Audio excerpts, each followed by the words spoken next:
Isa rin ba kayo na namumroblema kapag ang cellphone nyo ay naloka tapos nandoon kayo sa labas ng bahay nyo?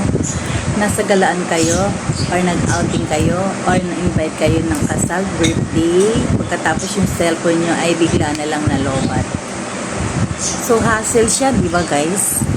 Dahil maghahanap ka pa ng iyo pwede mong ma-charge yung cellphone mo. Maghahanap ka pa kung saan ka pwedeng mag-charge. Tapos bigla pang tumawag yung nanay mo, yung asawa mo, yung anak mo dahil meron sasabihin sa'yo. Tapos yung cellphone mo nalobat na, malapit na siya mamatay, hindi mo siya magagamit pa. Meron akong solusyon dyan guys. Ganito lang yan. Punta kayo dito sa aking yellow basket na nandiyan dyan sa aking ibaba. Tapos click nyo yan. Tapos umorder kayo nito. Yan. Order kayo ng power bank. Maliit lang siya. Magaan lang siya at pwedeng siyang ipamulsa lang. O ilagay mo sa bag habang ikaw ay nag-charge. Ay pwede mong nasa bag lang dahil maliit lang siya. Tapos meron na rin siyang tatlong cord. Ayan. Meron siya ritong meron siyang ritong Android. Ito, may Android.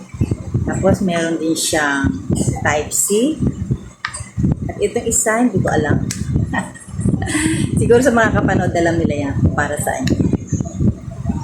Ayan. Check out na kayo guys dyan.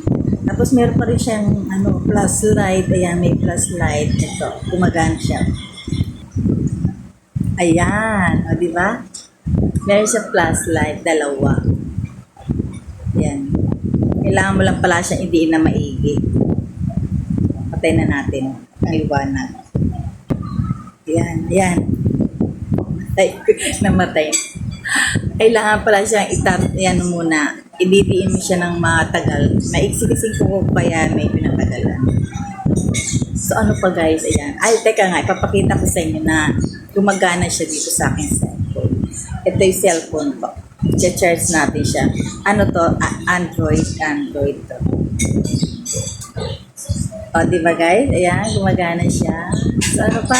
O, di na kayo guys. Para hindi kayo mamamroblema. Kahit masagalaan kayo, ay makakapag-charge kayo pag ang cellphone nyo ay nalobat. Thank you guys! Click the yellow basket. Bye!